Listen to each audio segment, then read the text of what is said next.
June 1945. The war in Europe had ended, but the prisoners of that war carried more than scars across the Atlantic. They carried their pride. Transport ships groaned as they reached American shores, hulls still smelling of diesel and salt. Ramps clanged against the docks, and out they came. Thousands of German soldiers captured in France, in the Ruhr pocket, and in Italy. Now they marched again, not toward battle, but through the gates of prison camps, scattered across Kansas, Texas, and Iowa. Dust rose around their boots like ghosts of the roads they'd left behind. Their uniforms hung loose on thin frames, fabric faded and shapeless from weeks of rationed living. Yet, even in defeat, arrogance lingered, like smoke clinging to a burned-out field. That pride showed itself in small things: posture, tone, the flick of a hand, brushing invisible lint from a sleeve. One afternoon, when word spread that the Americans would feed them in something called a cafeteria, laughter rippled through the barracks. The sound was brittle and bitter. A lieutenant from Hamburg, pale and angular, sneered that such a word could only mean a cheap tavern or some child's lunchroom. Americans, he said, know nothing of table ritual.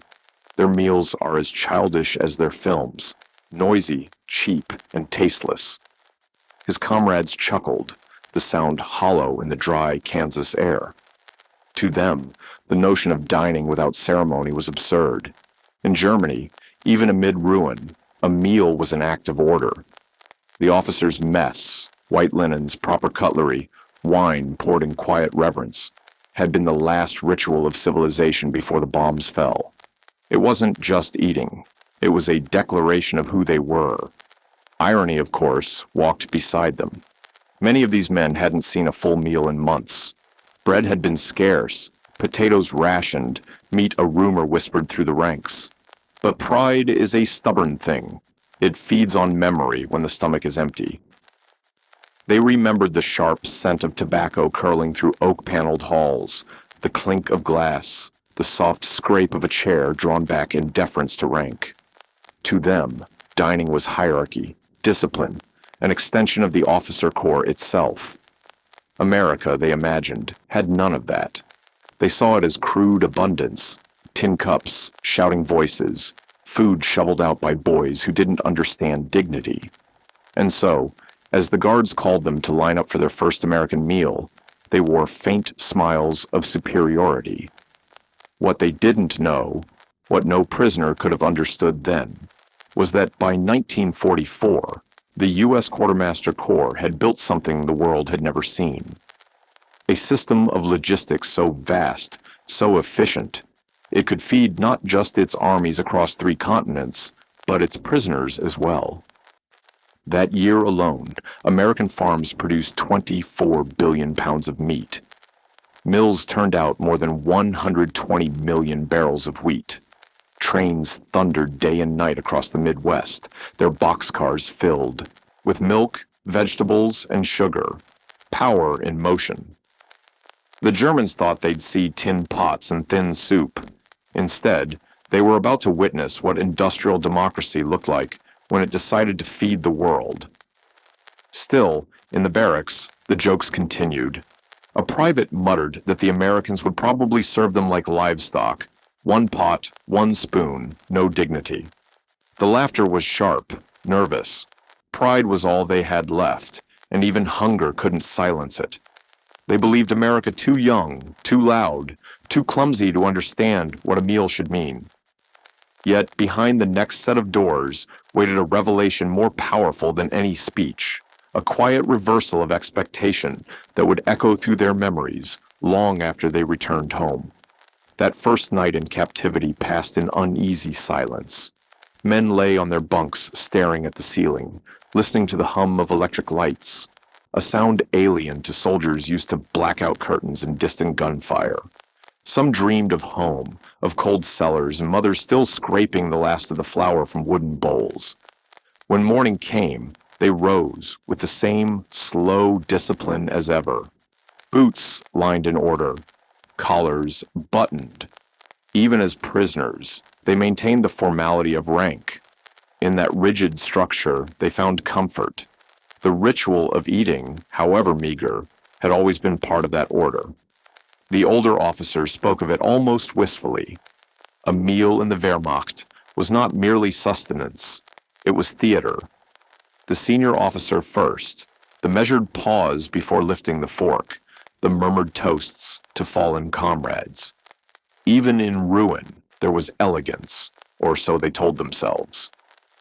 By mid-morning, conversation turned again to the cafeteria. They said the word with mockery, letting it roll awkwardly off their tongues. Cafeteria?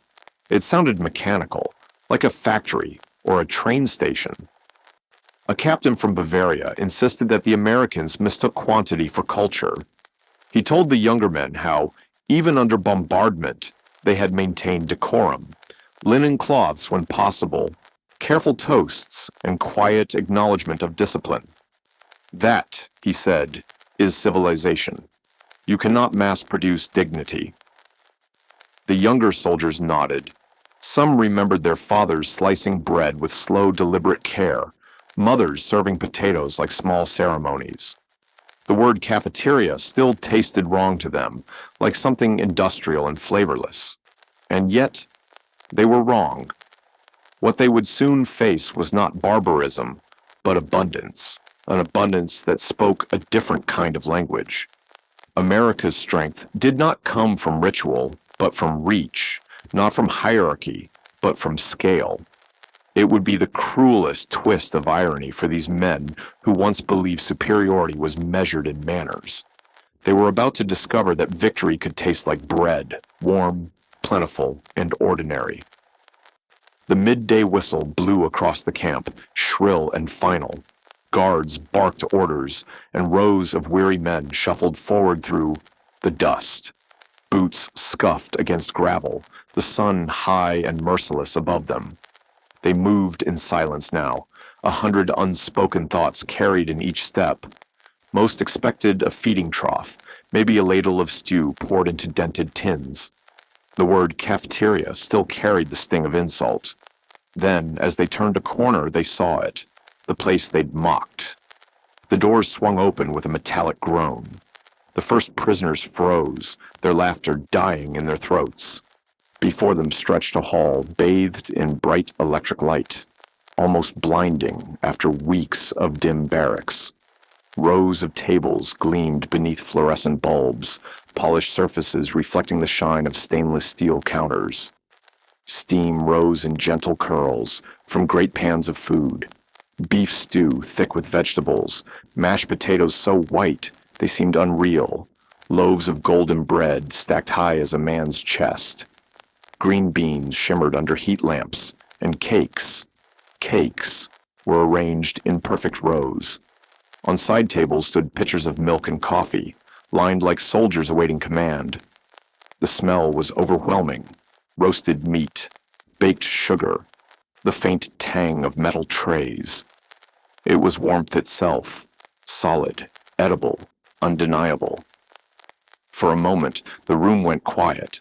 Pride, that invisible armor, faltered. A young corporal whispered, almost to himself, This is for prisoners." Another blinked rapidly, as if afraid the sight would vanish like a mirage. They looked to the guards for explanation, half expecting mockery or a trick. But the Americans simply gestured forward, businesslike, efficient. No speeches, no cruelty, just food. Some of the Germans stepped hesitantly toward the line. The clang of trays and the steady rhythm of ladles filled the air. Behind them, others still stared, unable to reconcile the reality before them with the hunger in their bellies and the memory of what they'd lost. Only months earlier, many of these same men had stood in Berlin ration lines, clutching scraps of paper for bread that never came. Now, in captivity, they faced a feast larger than anything they'd seen since the war began. The steam rising from those pans carried more than heat. It carried humiliation and awe in equal measure. For the Americans, it was routine. For the Germans, it was revelation. Here was industrial might made visible, edible. This was power not in tanks or rifles, but in calories, in milk, in the quiet efficiency of plenty. A Luftwaffe sergeant clenched his jaw, unwilling to show wonder before his men. The clatter of utensils echoed like faint percussion, measured and relentless. And as they sat, some awkwardly, some defiant, the realization settled. They were eating proof of another world's strength. No speeches, no flags. Just the sound of trays sliding across metal, and the hum of electric light filling the silence where pride once lived. Even the proudest among them faltered as the line moved forward, and the sound of clattering trays filled the air like a slow drum beat. It was an ordinary sound, yet in that moment, it carried the weight of something larger. The rituals they had once cherished, the folding of napkins, the measured raising of a glass, the solemn toasts over sausages and wine, suddenly felt distant, fragile, almost childish against the sheer scale of what stood before them. Beneath the glare of electric light, the prisoners stood on the edge of something more than hunger. They stood before revelation. When the first man stepped across the threshold and wrapped his hands around a gleaming American tray, the moment struck harder than any explosion. In that cold metal lay the undoing of their pride. Hours earlier, they had mocked the idea of a cafeteria, laughing at the word as if it were beneath them. Now, the same word echoed inside their heads, stripped of mockery. The line moved in slow rhythm, each footstep clicking against spotless tile. The guards handed out trays, steel cold to the touch, and gestured towards the counters without ceremony. Then came the shock. There was no barking officer, no single pot where food was dumped in equal misery. Instead, they saw something they had never imagined inside a prison camp: order, calm, and choice. The line advanced like a quiet machine. Each man slid his tray along a rail, passing before shining metal pans. A spoonful of potatoes, or none, if he preferred. Beef stew or chicken. Bread, butter, or jam. All offered with mechanical precision, yet strange humanity. The rhythm was industrial and yet deeply personal. A production line where each man, for the first time in his military life, decided for himself. A murmur spread through the line. We may choose," one prisoner whispered, his voice trembling as though afraid of his own question. The guard nodded, bored. Another added under his breath, "Like the American soldiers." The thought struck harder than the scent of roasted meat. In the Wehrmacht, rations were law. You ate what you were given, when you were told, with no question. Here, in captivity, they were suddenly free to choose cornbread or biscuits, carrots or beans, coffee or milk. The notion was disorienting, freedom disguised as lunch.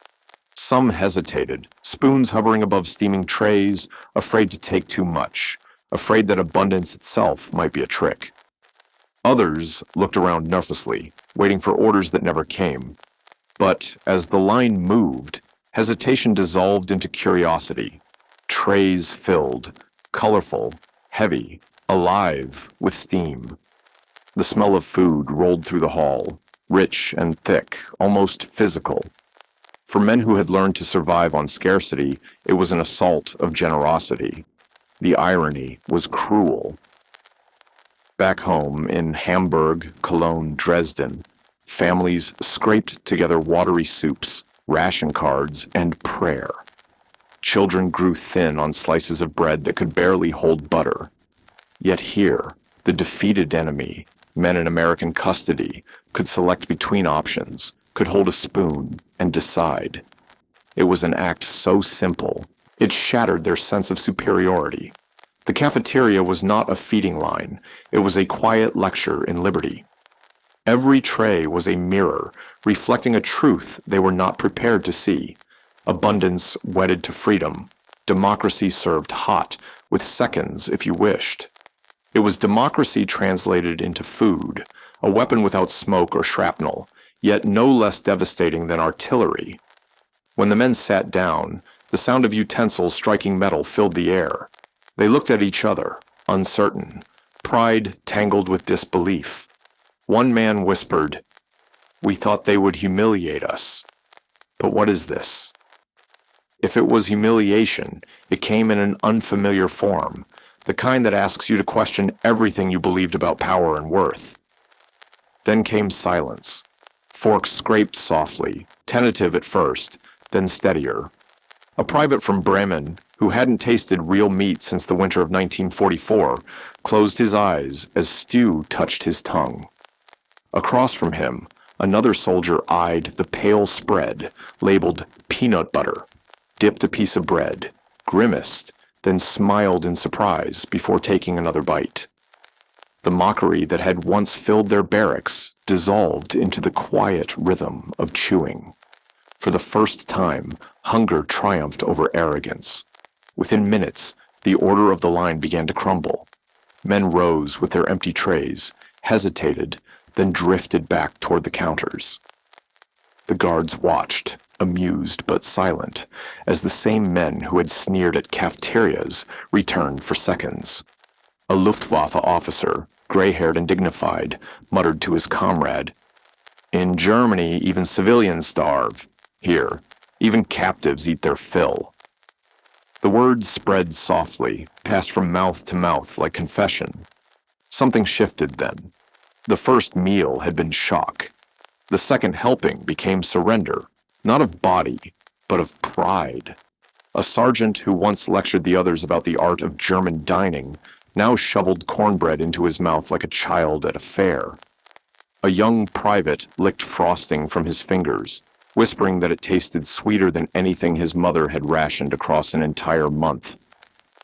That night in the barracks, laughter returned, but it had changed. It wasn't cruel or defiant anymore. It was small, nervous, human. Men laughed not at the Americans, but at themselves, at how quickly hunger had broken the walls they had built around their pride. Yet beneath the laughter, rumors began to stir. Some whispered that it was a trick, that this abundance was designed to weaken them. Others claimed it was waste, that America's overflowing plates proved decadence, not strength. But for most, the memory of that first meal burned quietly inside them. It had filled more than their stomachs. It had filled their imagination, with doubt, with awe, with a question they couldn't quite silence. None of them yet understood that what they'd witnessed was not illusion, but infrastructure. By 1945, U.S. agriculture had reached a scale unmatched in human history. American farms produced more than 55 billion quarts of milk that year. Sugar beet fields stretched across the Midwest like pale seas under the sun. The cafeteria was not a performance. It was a byproduct of power, the kind that didn't need to boast because it could simply provide. To the prisoners, every slice of cake, every glass of milk was a message. The war had been lost long before they laid down their arms. That night, the barracks filled with debate. Was America strong because of its weapons, one asked, or because of its food? Another countered, could a nation that prizes comfort truly understand sacrifice? A captain from Bavaria stared at the ceiling for a long time before speaking. Maybe, he said softly, we were fighting the wrong kind of war. And here, if you're listening closely, is the moment I'd ask you to pause and think. If you had been one of those men, your pride gone, your hunger soothed, what would have broken you first? The enemy's guns or his generosity? Because history, in the end, isn't just about armies or victories. It lingers in quieter places, in the taste that stays after battle, in the silence that follows fullness. By the second week, the cafeteria had become routine, but its echo hadn't faded. Each day the men filed in, trays clattering, steam rising, choices unfolding like a slow parade. Pride no longer strutted ahead of them. It trailed behind, threadbare and tired. Even the most rigid officers began to soften. One Luftwaffe captain, once known for his cold precision, was seen slipping back into line for seconds. His men said nothing.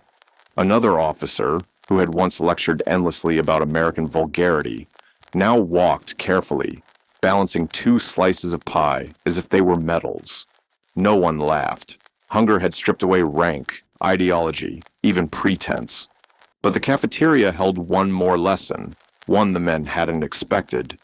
Behind the counters stood not only white American cooks, but African American mess workers, and sometimes women in uniform, serving, efficient, unflinching.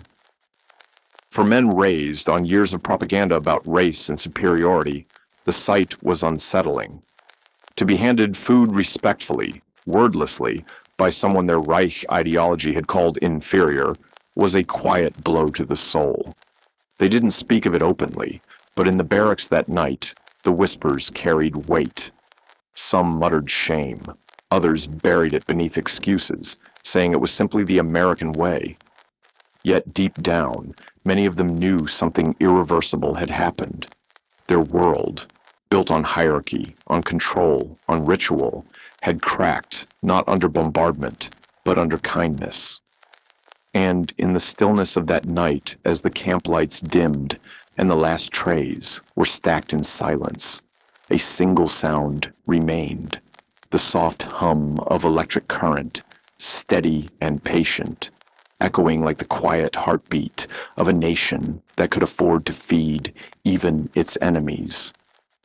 But the silence of the officers told its own story. No one stood up to reclaim the old pride. No one repeated the easy jokes about American food.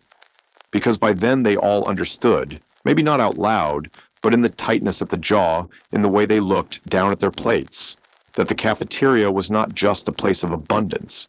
It was a daily, luminous reminder that the world they had believed in, of order, of ritual, of inherited superiority, was collapsing with every spoonful of American stew. It is one thing to be beaten in the field by tanks and aircraft. A soldier can explain that to himself.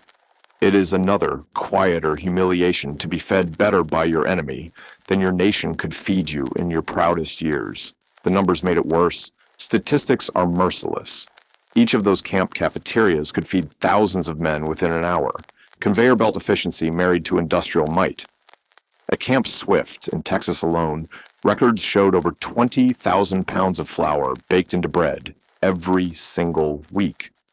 That is not cuisine. That is a civilization saying, we have enough for everyone. Where Germany by 1945 struggled to give its own children milk, America fed its prisoners as if scarcity did not exist.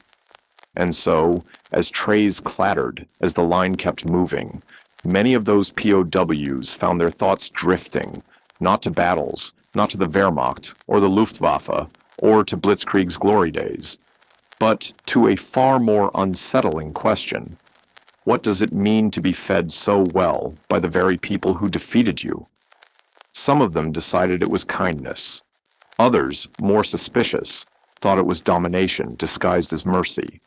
A young corporal even wrote in his diary that he feared the food more than the barbed wire, because the barbed wire reminded him he was a prisoner, but the food made him forget he was supposed to hate. And that, for men raised in a regime of ideology and hierarchy, was the most dangerous thing of all.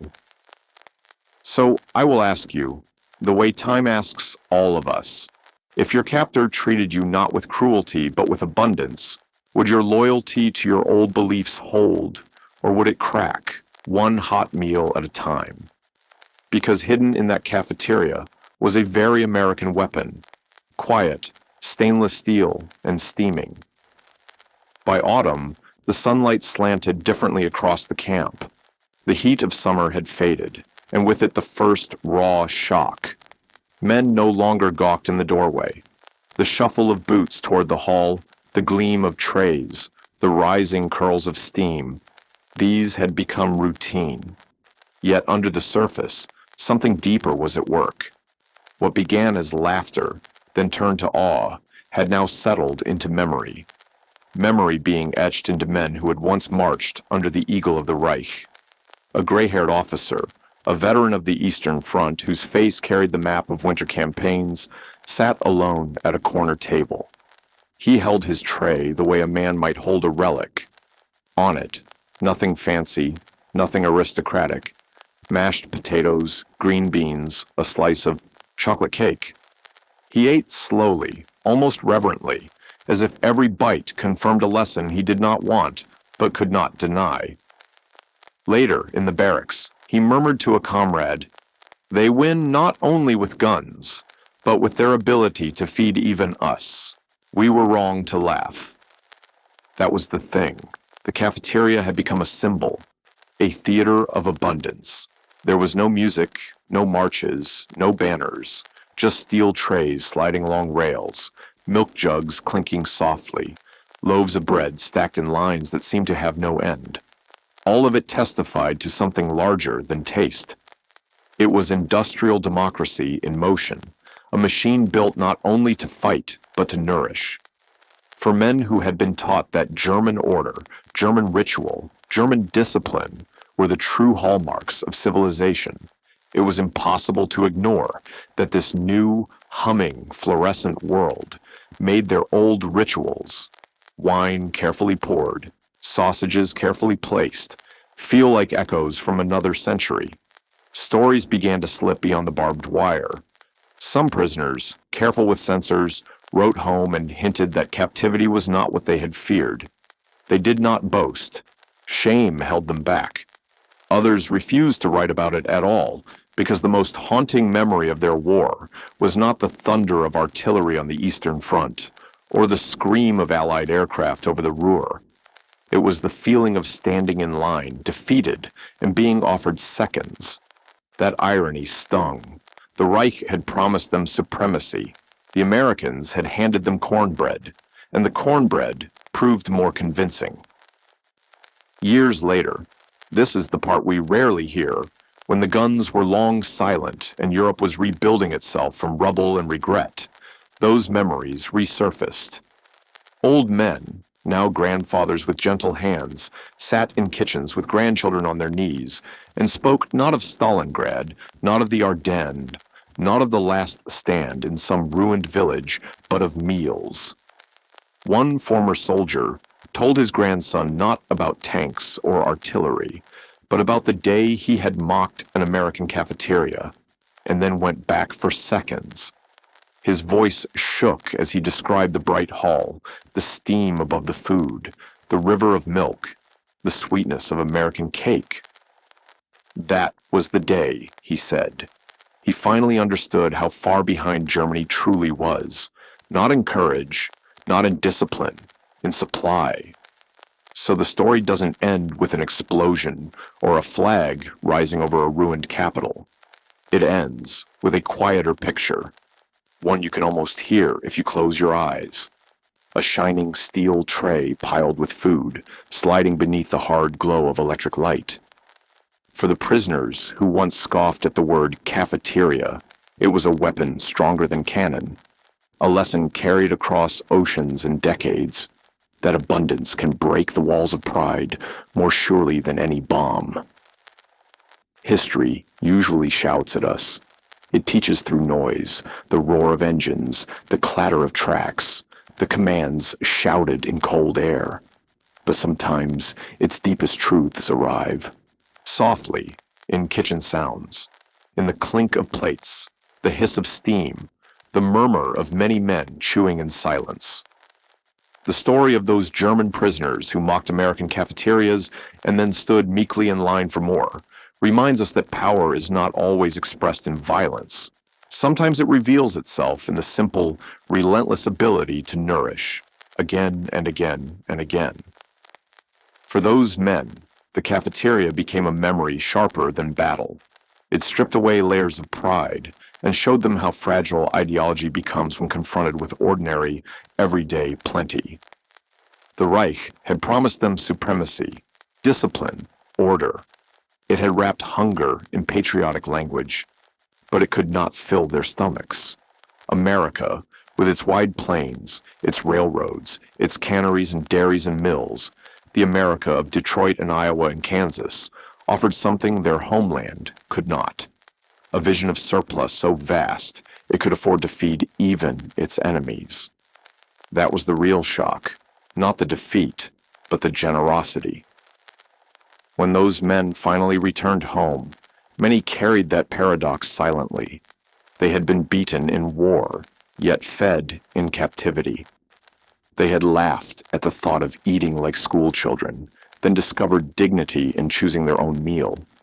And in the long shadows of old age, when battlefields blurred and names of towns were forgotten, it was not always the firefights they recalled, but the cafeteria, the smell of baked bread, the white of mashed potatoes under bright lamps, the dark sweetness of coffee poured without disdain.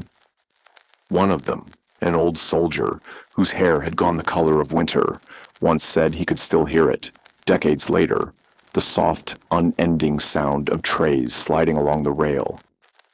To him, that sound was the echo of a truth he could never unlearn. That strength is not only measured in guns or in ranks or in hard metallic things, but in the quiet, relentless power of a society able to feed even those who once marched against it. And outside the memory, if you listen hard enough, you can almost hear it still. The steady clatter, the soft steam, the hum of a light that never flickered.